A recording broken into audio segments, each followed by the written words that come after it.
A millionaire invited her maid to be mocked, but got the shock of her life. Nestled within the opulent neighborhood of Emerald Heights, where every driveway seemed to sparkle with sports cars and the mansions glistened with excess, lived Celeste Laurent, the queen of this gilded domain. At 26, Celeste epitomized perfection to the outside world. Icy blue eyes, platinum hair, and an enviable fortune. Her mornings began with French press coffee and panoramic views of a city she rarely ventured into. Her vast estate was as cold and calculated as she was. Her life revolved around numbers, bank accounts, stock indices, and the carats in her diamond-studded jewelry.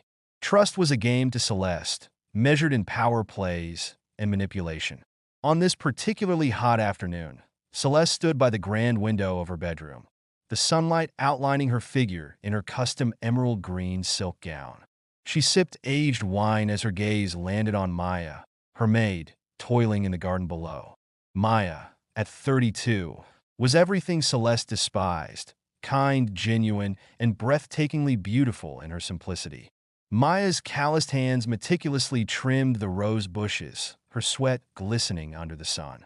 Her soft brown hair was tied back loosely, and her plain cotton dress was streaked with soil. Yet she radiated a natural grace that rankled Celeste. An idea took root in Celeste's mind, wicked as the rose's thorns Maya was pruning. Her lips curled into a sinister smile. "Why not make her my centerpiece?" Celeste murmured. "Let's see how beauty fares in my world."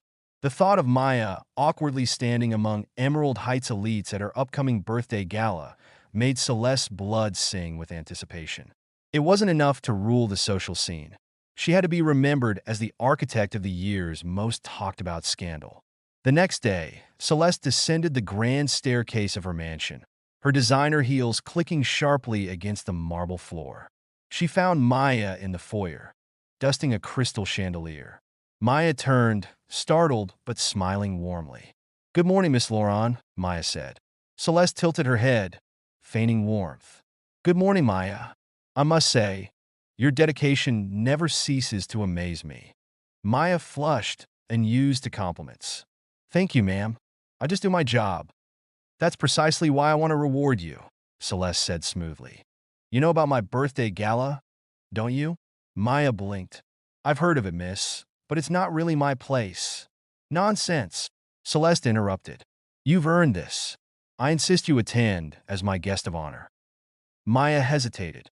"Miss Laurent, I wouldn't know what to wear, let alone how to act." "I'll handle everything," Celeste said, her smile tight. "Leave it to me." Maya hesitated, but Celeste's insistence overwhelmed her. "If you think it's appropriate, Miss Laurent, I'd be honored." Celeste's smile widened. "Perfect." Later, Celeste contacted her assistant, Giselle, with specific instructions for Maya's attire. "Make it garish," Celeste ordered. "Something green, a monstrosity." "Yes, ma'am," Giselle replied, accustomed to executing her boss's peculiar requests. As the days passed, Maya's excitement grew, unaware of the malice behind Celeste's generosity. Meanwhile, Celeste fine-tuned her plans, envisioning the humiliating spectacle she was crafting. Her birthday gala, held at the exclusive Cliffstone Grand Hotel, promised to be the grandest event of the year. Yet for Celeste, the evening's true highlight would be the humiliation of her unsuspecting maid. The day of the gala arrived, and Maya stood in her modest quarters, staring at the dress Giselle had delivered.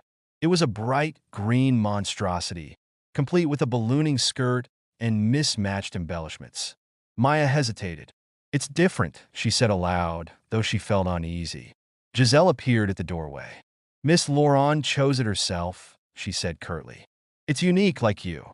Despite her reservations, Maya tried on the dress.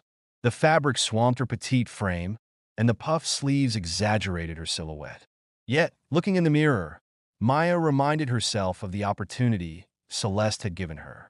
She pinned a strand of loose hair behind her ear and told herself it would be fine.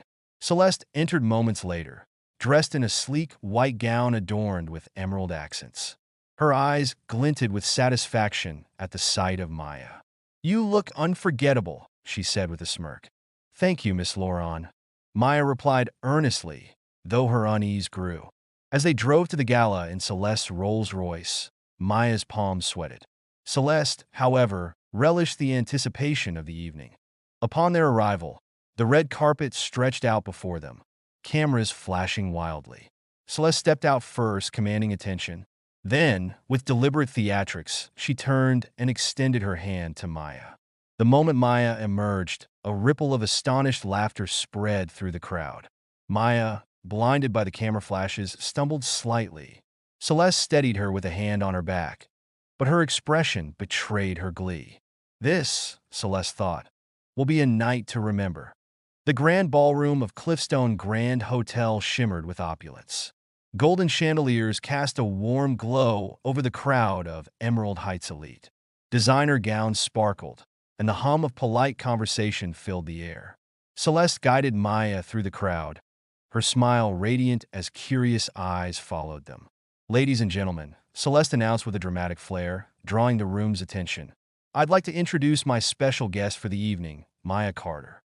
A hush fell over the crowd. Maya, visibly overwhelmed, offered a shy wave, her cheeks flushed. Celeste reveled in the awkward tension. The whispers began almost immediately, murmurs of confusion and amusement at Maya's ill-fitting dress and timid demeanor. "Who is she?" someone whispered. "Celeste's maid," another replied, suppressing a giggle. Maya's discomfort deepened as she caught snippets of their conversations, but she forced a polite smile, determined not to embarrass her hostess. Celeste, however, wasn't done. "Maya is the backbone of my home," she said with exaggerated sweetness. "And tonight, I thought it only fair to share her talents with all of you." The crowd chuckled politely, and Maya bowed her head, unsure of how to respond. Celeste's parents, watching from across the room, exchanged glances. Even they sensed the undertone of malice in their daughter's actions. The evening continued with Celeste parading Maya from one group to the next. Maya's nerves frayed with each interaction. Guests asked pointed questions, their tones veiled with mockery. When a tech mogul inquired about her thoughts on space travel, Maya stammered, "I suppose they'll need maids on Mars, too." The laughter that followed was genuine, but it stung all the same. Celeste watched it all unfold with satisfaction. Yet, as the night wore on, a shadow began to form over her triumph, a presence she hadn't anticipated. The room fell silent as the entrance doors opened, revealing Alexander Wolf, a towering figure of legendary stature. At 76, Alexander was both revered and feared in the business world. His piercing gray eyes seemed to strip away pretense, and his every movement exuded authority. Alexander was more than just a titan of industry. He was a philanthropist whose investments had reshaped entire industries. He rarely attended social events, which made his presence at Celeste's gala all the more significant. "Mr. Wolf," someone murmured. "He's here," another whispered. Celeste's smile faltered as Alexander made his way directly to her. His presence was magnetic, and the crowd instinctively parted to let him through. "Miss Lauren," Alexander greeted, his voice rich and commanding. "A fine gathering you've orchestrated." "Mr. Wolf," Celeste replied, recovering quickly. "It's an honor to have you here." Alexander's sharp gaze shifted to Maya. "And you must be the famous guest of honor I've been hearing about." Maya's eyes widened. "Famous? Me?" she stammered. Alexander smiled warmly. "Indeed, though perhaps not for the reasons your hostess intended." His tone carried a weight that Celeste couldn't quite place, and it unsettled her. "Mr. Wolf," Celeste interjected, her voice strained, "Maya is my maid. I thought it would be enlightening for her to experience our world for an evening." Alexander raised an eyebrow. "How generous of you," he said, his words laced with irony. "Tell me, Maya, what do you think of all this?" Maya hesitated, feeling every eye in the room on her. "It's overwhelming," she admitted, her voice trembling but honest. "But I'm grateful for the opportunity." Alexander nodded thoughtfully. A humble answer, refreshing, given the company. The room tensed at his words. Celeste's smile grew brittle, but Alexander wasn't finished. "Miss Lauren," he said, his tone sharp. "Do you know who you've invited tonight?" Celeste blinked, caught off guard. "Of course. She's my maid." Alexander's smile deepened. And for the first time that evening, Celeste felt a flicker of fear. Alexander turned to the crowd, his voice rising above the murmurs. "Ladies and gentlemen, allow me to share a story." The room grew still as Alexander continued. "Years ago, I had the pleasure of meeting a young entrepreneur named Marianne Clark. She was brilliant, innovative, and selfless. Her work in clean energy and community development was groundbreaking." Maya's breath caught. Her heart raced as Alexander's words stirred memories she had buried long ago. "She could have been one of the wealthiest people in the country," Alexander said, his gaze sweeping the room. But Marianne made a choice. She walked away from it all, choosing instead to live a simple life and devote herself to helping others anonymously. The crowd erupted into whispers, confusion mingling with curiosity. Celeste's carefully constructed confidence began to unravel. "Marianne Clark," Alexander said, turning to Maya, "is none other than the woman standing before us tonight." A collective gasp filled the room.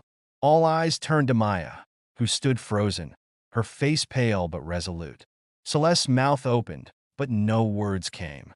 "This can't be," she whispered, her mind reeling. "It is," Alexander confirmed. "And tonight, I'm here to recognize her extraordinary contributions. Marianne, Maya, has donated millions to causes ranging from education to disaster relief.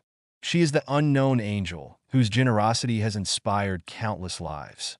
Maya finally found her voice. "I never sought recognition," she said quietly. "I only wanted to make a difference." The room erupted into applause. The same guests who had mocked her earlier now looked at her with awe. Celeste, however, felt the weight of humiliation crush her. The joke she had orchestrated had turned against her spectacularly. Celeste retreated to a corner of the room, her heart pounding. The applause for Maya continued, echoing in her ears like a taunt. Her plan had failed, and worse, it had exposed her cruelty. Maya approached her, her steps steady and purposeful. "Celeste," she said softly. Celeste looked up, her voice weak. "Why didn't you tell me? Would it have mattered?" Maya asked. "You didn't see me for who I was. You only saw someone to use." Celeste's eyes filled with tears. "I'm sorry.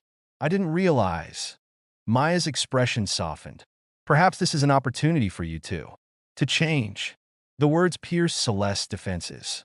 For the first time, she saw herself clearly. Not the glamorous queen of Emerald Heights, but a lonely, misguided woman desperate for validation. The applause in the ballroom gradually died down, leaving a charged silence in its wake. Maya, now revealed as the enigmatic, unknown angel, stood tall, her quiet dignity a stark contrast to the opulence surrounding her. All eyes turned to Celeste, whose pale complexion betrayed her inner turmoil. Maya reached out, her voice soft but unyielding. "Celeste, it's not too late. The person you are tonight doesn't have to define the person you'll be tomorrow." Celeste looked into Maya's eyes and saw no trace of malice, only an invitation. But how could she embrace it? The weight of her upbringing, her parents' lessons of cruelty and manipulation, bore down on her like a shackle. "I don't know how to change," she whispered. "Start small," Maya replied, her voice steady. "Change isn't an act of grandeur. It's a series of choices. Tonight, you have the chance to make one." As Maya spoke, Alexander Wolf, the legendary philanthropist, stepped forward. His voice, calm but firm, filled the room. "Celeste, the world we inhabit rewards ruthlessness, but it's people like Maya who truly create legacies. Are you willing to try? To build something real?" The crowd watched, their expressions a mix of pity and curiosity. For Celeste, this was her moment of reckoning. She glanced around, feeling the weight of the judgment in their eyes. Finally, she nodded, her voice barely audible. "Yes, I want to try." The following morning, Celeste awoke to an unfamiliar sensation, clarity. Her sprawling mansion, once a fortress of her wealth, felt hollow. For the first time, she saw her surroundings not as a symbol of success, but as a prison of her own making.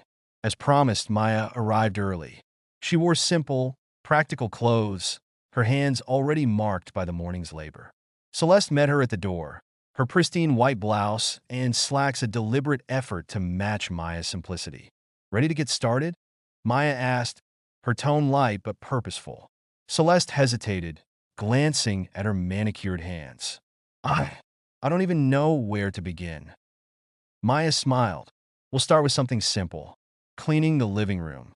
What followed was a quiet but profound exercise.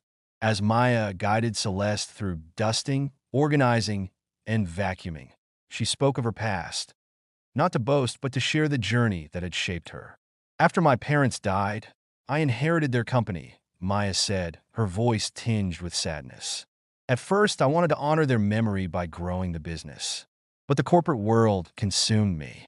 I lost sight of what mattered. So, you gave it all up? Celeste asked, incredulous. I didn't give it up, Maya corrected. I redirected it. I realized that true fulfillment comes not from amassing wealth, but from using it to uplift others. That's why I chose to live simply. It keeps me grounded. Celeste absorbed Maya's words in silence, the seeds of understanding beginning to take root. Weeks turned into months. Under Maya's guidance, Celeste began to change. Not through dramatic gestures, but through consistent effort. She volunteered at community centers, donated anonymously to local causes, and started hosting workshops for underprivileged youth, teaching them financial literacy and entrepreneurship. Her parents, once skeptical, found themselves inspired by her transformation. Her father, Charles Laurent, began reevaluating the practices of his company, implementing policies to prioritize ethics over profit. Her mother, Vivian, used her social connections to rally support for sustainable housing projects. The Laurents' newfound dedication to their community didn't go unnoticed. Slowly, the narrative around their family shifted. They were no longer seen as ruthless elites, but as champions of meaningful change. For Celeste, the journey wasn't easy. She faced skepticism and criticism from her peers, who saw her transformation as a ploy for attention. Yet, she persevered, driven by a newfound sense of purpose. The defining moment came a year later at the annual Emerald Heights Charity Gala.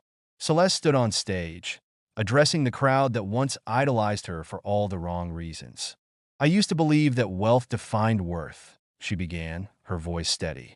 But I've learned that the greatest riches come from the connections we build and the lives we touch. Tonight, I ask each of you to join me in creating a legacy that isn't measured in dollars, but in impact.